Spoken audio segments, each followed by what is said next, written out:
जिस चैनल जिसका नाम है शॉक कैपिटल, जल्दी जल्दी से एनालिसिस करते हैं बिना किसी बकवास के।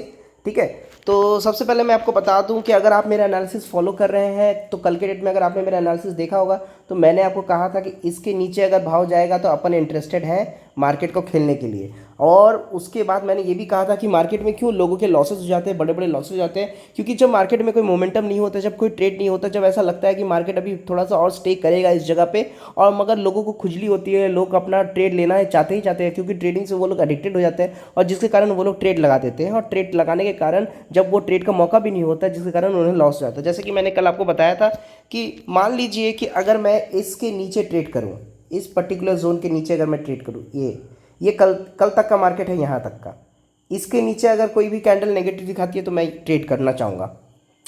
तो अब देखो उस हिसाब से मेरा जो पहला रेजिस्टेंस है वो ये बन रहा है। ठीक है, क्योंकि ये एक इंपॉर्टेंट एरिया है। गैप, आपको पता होगा कि गैप डाउन गैप अप जब होती है तो वो जो लास्ट की कैंडल होती है वो एज अ रेजिस्टेंस काम करती है। तो ये मेरा एक अच्छा रेजिस्टेंस है और ये भी मेरा अच्छा एक रेजिस्टेंस है। तो कल के डेट में मैंने यही बताया था मार्केट में कि अगर जब कभी आपके बहुत सारे आसपास सपोर्ट है, सॉरी माफ़ कीजिएगा, रेजिस्टेंस नहीं सपोर्ट, जब आपके नीचे की तरफ, जैसे मान लीजिए आप ये ऑर्डर लेना चाह रही है कि अगर ये लेटेस्ट स्विंग अगर ब्रेक होता है तो उसके बाद आप एक शॉर्ट पोजीशन बनाएंगे। तो शॉर्ट पोजीशन बनाने के लिए आपको देखना पड़ेगा कि यहाँ पे एक लेटेस्ट रेजिस्टेंस सपोर्ट है और फिर यहीं पर एक सपोर्ट है। हालांकि मार्केट सिंगल हैंडली नीचे गया, बट बात करते हैं ट्रेडिंग की। ट्रेड अगर आप करते तो आपको कितना पैसा मिलता, हम लोग ट्रेडिंग की बात करते तो इसको हम लोग पूरा चैनल करेंगे कि प्रॉपर ट्रेड की तरह हम लोग इसको लेंगे कि अगर हम लोग ट्रेड करते तो हम लोगों को कितना पैसा हम लोग कमा सकते थे।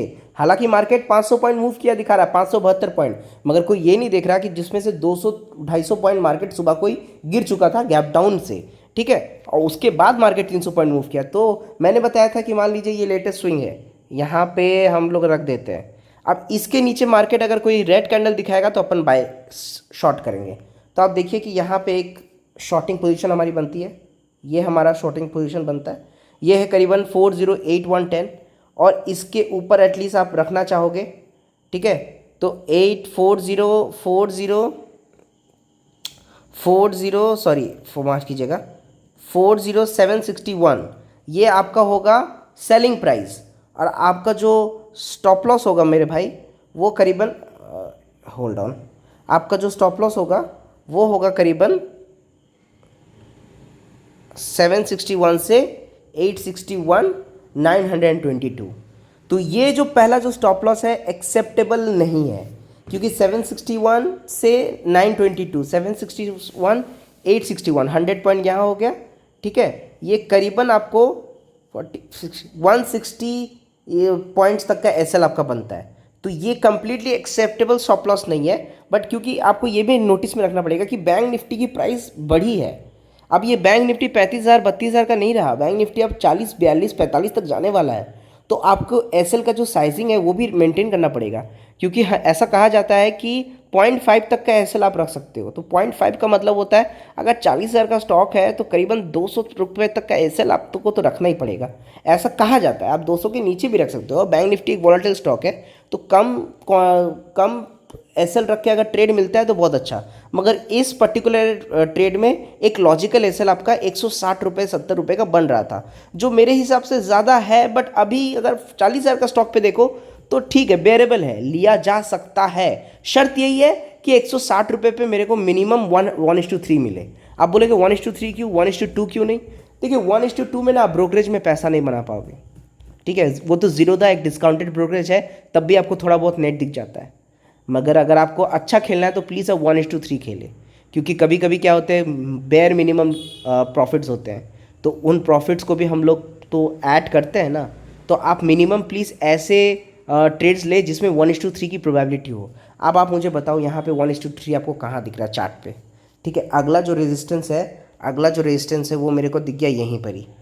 ठीक है, ये अगला रेजिस्टेंस है, फिर उसके जो अगला रेजिस्टेंस है वो है ये, और आप अगर इसको नोटिस करोगे तो देखिए उसी के आसपास से वो चली गई, और फिर जो अगला रेजिस्टेंस है वो ऑलरेडी मैंने नीचे ड्रॉ किया है। जब इतने क्लोज प्रॉक्सिमिटी पे एसएल हो ना, सपोर्ट्स हो ना, मैं बार बार इसे रेजिस्टेंस कह दे रहा हूँ, सॉरी सपोर्ट, जब इतने क्लोज प्रॉक्सिमिटी पे सपोर्ट्स हो या इतने क्लोज प्रॉक्सिमिटी के ऊपर की तरफ रेजिस्टेंस भी हो, ठीक है, तब मैं ट्रेड नहीं करूँगा, क्योंकि मेरे पास मार्केट को सांस लेने का टाइम ही नहीं है।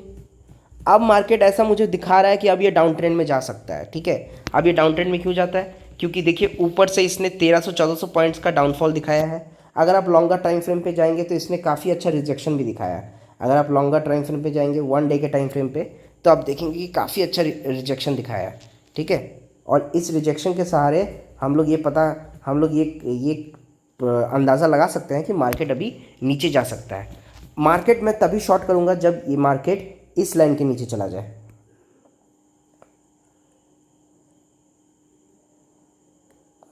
ठीक है।